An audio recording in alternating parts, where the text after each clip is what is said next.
আমরা প্রশংসা করলাম কার? সব সময় প্রশংসা করতে হবে কার? খাওয়ার সময়, ঘুমানোর সময়, দলাদলি করার সময়, সব সময় প্রশংসা চলবে একজনের। তিনি কে? দলাদলি আমরা খুব পছন্দ করি, ঠিক কিনা? প্রত্যেকেরই একটা দল আছে না নাই? কিন্তু আল্লাহ কোরআনে একটা দল করতে বলেছেন, দলটার নাম হচ্ছে হিজবুল্লাহ। দলটার নাম কি? হিজবুল্লাহ মানে কি? আমরা সবাই কার দল? আওয়াজ করে বলেন, কার দল? আমরা আল্লাহর দল করে এই পৃথিবী থেকে বিদায় নিতে চাই, ঠিক কিনা? কারণ তিনি হচ্ছেন মালিকাল মুলক, তুতিল মুলকা মান তাশা ওয়া তুইজ্জু মান তাশা ওয়া তুযিল্লু মান তাশা বিয়াদিকাল খাইর। তিনি যাকে চান তাকে ক্ষমতা দেন, আবার যাকে চান তাকে ক্ষমতা থেকে নামান, ঠিক কিনা? এখন যে ক্ষমতার চেয়ারে বসা, তারে বসাইছে কে? আবার নামাতে পারে কে? আরেকজনরে বসাতে পারে কে?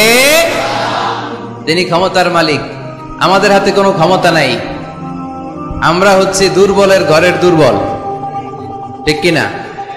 আমি দুর্বল, আমার বাবা দুর্বল, আমার দাদা দুর্বল, আমার 14 গোষ্ঠী এই যে নিজেরা যে দুর্বল বলতে চায় না, সবল মনে হয় অনেক।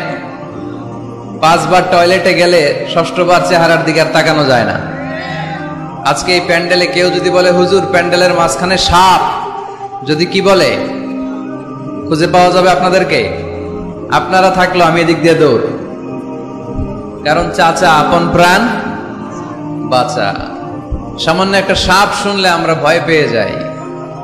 সাপ বাদ দেন, সাপ তো খুব ভেনোমাস, মানে বিষাক্ত। Anaconda, Python, king cobra, black mamba, এগুলো কামড় দিলে মানুষ বাঁচে না। সাপ বাদ দেন। ব্যাং চিনেন? ব্যাং, ব্যাং চিনেন না? উত্তর দেন না কেন? ব্যাং চিনেন?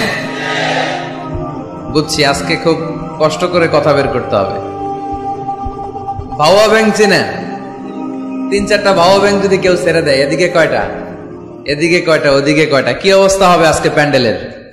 আরে ব্যাং আর কি লাভ দিবে? ব্যাঙের চেয়েও বড় বড় লাভ দিয়ে আমরা দৌড়। আর আপনাদের লাভগুলো যদি এই মিডিয়া ম্যানরা তুলে ইউটিউবে দেয়, মিলিয়ন মিলিয়ন ভিউয়ার্স ছাড়িয়ে যাবে।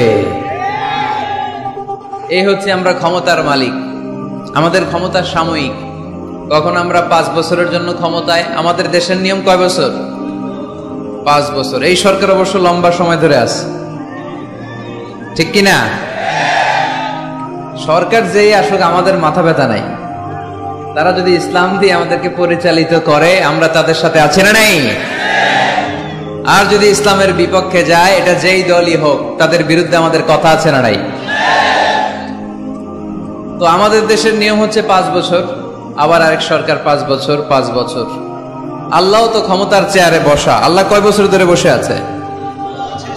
10 বছর, 20, 50, কত? জোরে বলেন। সারা জীবনের ক্ষমতার মেয়াদ, চিল্লায় বলতে হবে, ঠিক কিনা? উনি নামবে, আরেকজন বসবে, ওনার ক্ষমতার ক্ষেত্রে কি এটা ঘটে? না। সৃষ্টির সূচনা লগ্ন থেকে তিনি ক্ষমতার চেয়ারে বসা। এই সৃষ্টির শেষ পর্যন্ত তিনি ক্ষমতার চেয়ারে থাকবে। এই চেয়ারটা কেউ নাড়াতে পারবে না, ঠিক কিনা?